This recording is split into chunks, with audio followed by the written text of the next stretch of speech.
Vote blanc, blanc c'est exprimé. Je ne veux pas que le vote blanc soit compté parmi les exprimés. Je suis pour le vote obligatoire.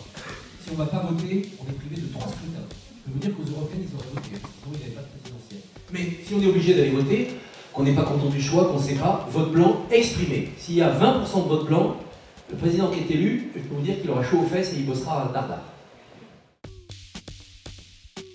Immunité parlementaire. C'est pas de la blague, l'immunité parlementaire. C'est-à-dire, c'est quoi l'immunité parlementaire? C'est pas de pouvoir voler, c'est dans l'hémicycle, vous ne pouvez pas être poursuivi pour ce que vous dites. Si vous vous levez dans l'hémicycle et que vous dites « Monsieur le juge, machin est un fasciste, monsieur le député truc est un nazi », vous ne pouvez pas être poursuivi pour diffamation. C'est l'endroit où on protège la parole. Si vous le dites sur un plateau télé, c'est pas pareil. C'est ce qui a valu à Guénaud des ennuis. Mais l'immunité parlementaire, c'est un trésor de la démocratie. Alors Poutou a fait un bon mot, il ne faut évidemment pas d'immunité ouvrière, pas d'immunité pour les notaires, pas d'immunité pour les journalistes, sauf la protection des sources bien sûr, pas d'immunité pour les chirurgiens dentistes, mais il faut une immunité parlementaire. S'il n'y a plus d'immunité parlementaire, il n'y a plus de démocratie. Eh oui, mes deux anciennes maisons, non, Le Point quand même. Le Point parce que, d'ailleurs c'est le choix que j'ai eu à faire, puisque j'ai eu la chance de réussir la bourse Loga, qui est la bourse de recrutement d'Europe 1, et j'avais une proposition d'embauche au Point. Quand même un vénard, parce qu'à l'époque, 2 propositions d'embauche ferme, c'était quand même... Aujourd'hui, ça serait rare, et donc j'ai choisi Le Point. J'ai choisi Le Point parce que les cris restent et les paroles s'envolent. Et que travailler au Point avec Claude Imbert, qui est décédé il y a quelques semaines, c'était un privilège d'humaniste inouï.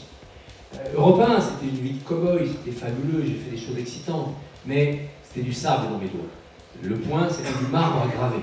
On pouvait le graver mal, on pouvait le sculpter mal, c'était du marbre. Donc Le Point, bien sûr, l'écrit toujours.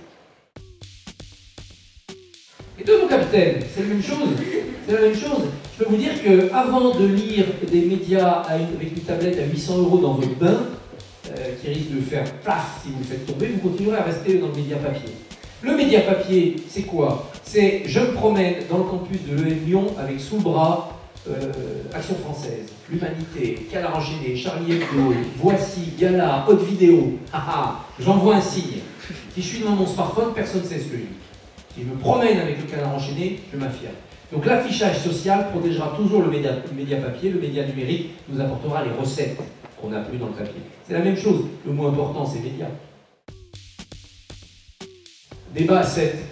Un débat avec moins de candidats, mais bon. Là en l'occurrence, débat à 5. Le débat à 11 était sympathique, ça permet à Poutou de faire une unité ouvrière, puis ils avaient le droit, puis c'était l'égalité du temps de parole, très bien. Qu'est-ce qu'on en a retiré? Qu'est-ce qu'on a retiré? Un tel, les travailleurs détachés, il a été bien traité. Le reste, c'était du zapping. Dans le débat à 5, quand même, ce qui a été dit sur le système de retraite, Macron-Fillon, sur les 35 heures, sur les affaires, ça a été quand même plus structurant, parce que tout simplement à 5, c'est plus possible. Faites l'exercice, les 11 présentations, au début, à partir de laquelle vous avez commencé à plus savoir qui avait dit quoi. Alors, qui était celui qui était né en 47, qui était fils d'ouvrier, quel était celui qui était né dans les Landes et qui était... Voilà. Donc c'est juste papa tout ça. Europe, Europe, Europe. Je suis pour la nation européenne. Je suis pour l'Europe fédérale. Pas à 27. L'Europe fédérale, on va la faire à 6 ou 7. Et pas les mêmes qu'au début. On ne prendra pas le Luxembourg, c'est un paradis fiscal. Les Pays-Bas, je ne suis pas sûr. Mais on prendra évidemment directement l'Espagne. Il faut cette Europe fédérale, cette nation européenne. Sinon, on aura le nationalisme, le souverainisme et la guerre. La guerre en Europe, on l'aura. On l'aura évidemment si ça ne s'arrange pas économiquement. Donc pour se protéger contre cette guerre, il faut la nation européenne. Il y a moins de différence aujourd'hui entre un Allemand et un Français qu'il y en avait en 1900 entre un Breton et un Niçois. Le Breton et le Niçois, ils ne se comprenaient pas, ils ne parlaient pas la même langue.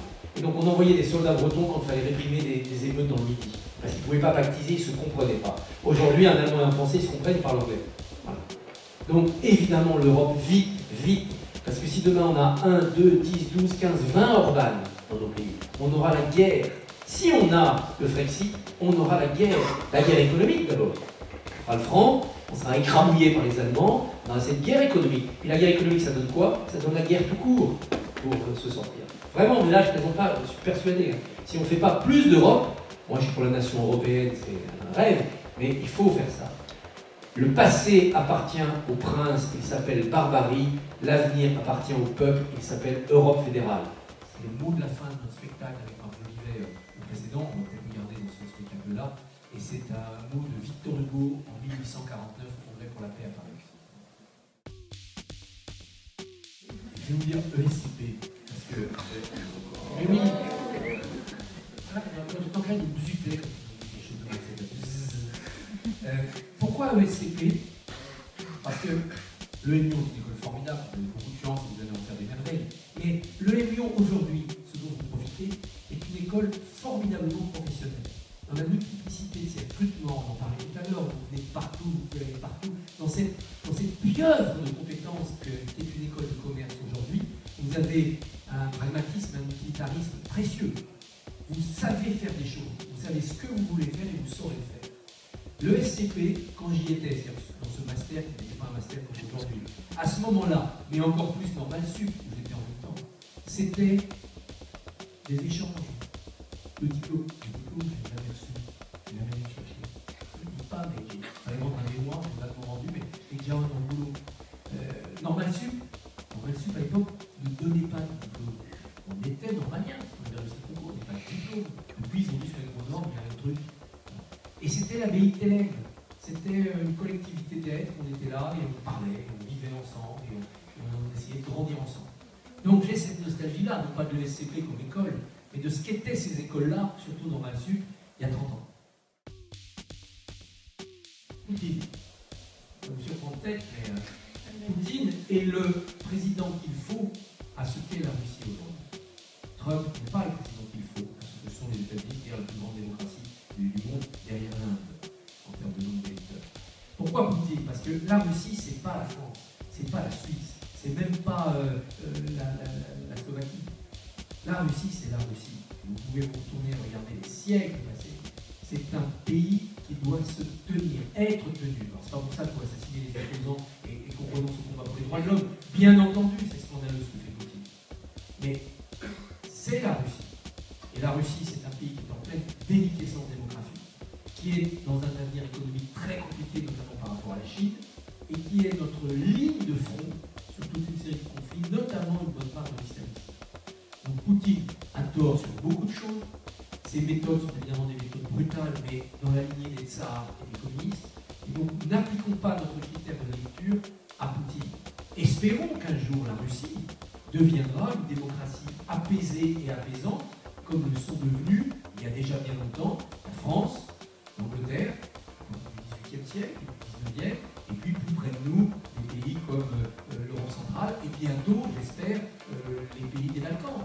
Regardez comment la Serbie vient de se donner un titre qui est président pour une mission du parti, c'est compliqué quand même. Mais ils vont y arriver, mais ça va prendre des décennies. Et la Russie, ça prendra encore plus de temps, encore plus de temps. Mais bien entendu, Poutine correspond à la Russie de 2017, Trump ne correspond pas aux États-Unis de 2017. Il a été élu parce qu'il a été le plus malin dans un système politique complexe et à mon avis obsolète. Mais heureusement, les États-Unis sont plus forts que Trump. Et d'ores et déjà, on voit les systèmes se mettre en place de check and balance et de contrôle de Trump par le reste de la démocratie américaine. La vie privée mérite d'être protégée. Il ne faut pas qu'on puisse savoir avec vos smartphones ce que vous consommez, où vous êtes, qui vous voyez, ce que vous votez, ce que vous pensez. Donc là, il faut vraiment protéger cela. Le big data ne peut pas être défendu. C'est évidemment un outil, big data, pour vendre des abonnements aux journaux ou faire d'autres choses. Mais on est là face à un défi quand même doublement un défi démocratique. C'est est-ce que les grandes puissances économiques, les GAFA, vont être plus fortes que les États? Et de ce côté-là, qu'il y ait eu une possibilité, heureusement arrêtée dans le CETA, que les grosses entreprises puissent demander des indemnités aux États si la loi change et pénalise leur commerce. C'était ahurissant. Et puis l'autre question, c'est est-ce que nos vies vont être contrôlées par le big data? Par exemple, moi, quand je vais sur un site où j'ai l'habitude d'aller pour réserver des billets d'avion, maintenant je me dis, mais comme il a l'habitude de savoir ce que je fais, ce site, avec les cookies, il sait quand j'achète quoi pour aller où, il ne fait pas les mêmes prix que mon voisin. Donc il me vend plus cher. Il sait que je vais prendre ce billet, je suis obligé de partir là et de revenir là. Donc il me fait un prix plus élevé. Donc je m'en méfie. Alors si en plus, on me dit, mais les images qui apparaissent, c'est parce qu'on a trafiqué ta messagerie mail et on sait ce que tu penses de telle partie ou de tel film, ça m'inquiète. Vous savez, quand vous êtes sur la VOD et qu'on vous dit, ceux qui ont vu ce film ont aimé ces films-là. C'est affreux. C'est-à-dire que, évidemment, vous ne voyez que des films que vous aimez, c'est toujours les mêmes. Il n'y a plus de surprise. Il n'y a plus de trucs que vous regardez en disant, je vais me faire chier, et puis, c'est une découverte. Et donc, évidemment, vie privée. Liberté. Liberté, bien sûr. Bien sûr. On doit accepter des aménagements de la liberté pour plus de sécurité. Voilà, j'ouvre mon sac quand j'entre. Voilà. Je vais assez dans l'air une fois par semaine, c'est toujours les mêmes vigiles qui me demandent toujours d'ouvrir mon sac et je l'ouvre. Et je garde le pet dedans, c'est un protocole. Mais ça montre j'accepte ce contrat social qui est de renoncer à une petite partie de ma liberté pour la sécurité des autres. Enfin, la mienne, des autres, la mienne dedans. Le summum de cela, ça s'appelle le couvre-feu. J'accepte de rentrer chez moi avant 23 h parce qu'il y a un moment dangereux dans le pays. Après, il y a un moment donné, il faut dire stop. Écharpe ou chasse? Écharpe, bien sûr. D'ailleurs, je vais vous dire la vérité sur l'écharpe. La vérité, c'est fait. Ouais, j'ai pas fait le million, faut que je fasse pardonner. Quand j'étais étudiant à Lyon, il y avait eu à ce moment-là, vous savez, le procès Barbie, il y avait eu un débat autour de ça, et il y avait eu l'ouverture du musée de la Résistance. C'était un gros événement, il y avait retrouvé des tas de documents, beaucoup de gens avaient apporté des objets, des témoignages. Et nous, on était étudiants en Cagne à ce moment-là et on avait été associés à ça. On avait participé un peu à la muséographie, le jour d'inauguration, on était un peu le service d'accueil, on était très associés, moi j'étais historien, ça me passionnait.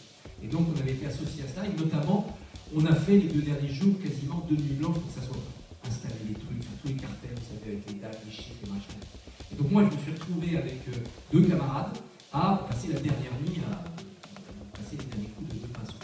Et il y avait exposé l'écharpe, vous savez, l'écharpe que Jean Moulin a dans la fameuse photo. Une écharpe rouge, et je l'ai piqué. J'en ai mis une autre dans la collection, même identique, et je l'ai piqué. Donc j'ai vécu avec ce remords, et je me suis dit, je vais piquer, il faut que la. Donc, alors évidemment, c'est pas celle de Jean Moulin, j'étais là, je l'ai mise à l'abri dans un coffre, la vraie. Mais je porte toujours une écharpe rouge, à la fois pour me faire pardonner ce vol ignominieux, et en même temps me dire, ben, elle est mieux autour du cou de quelqu'un qui participe à ce combat intellectuel que dans une vitrine à Lyon où de toute façon il y en a une autre qui est innocente. Ouais. Alors, diplôme ou forum? Et c'est comme l'Europe fédérale, ça. Nous sommes en train de voir la fusion de 2 nations qui ont fait la guerre pendant si longtemps. Il faut absolument donc vous l'appellerez Foplo ou Dirom. Dirom c'est mieux. Dirom c'est mieux, c'est un petit côté, on passe au bar qui est pas mal.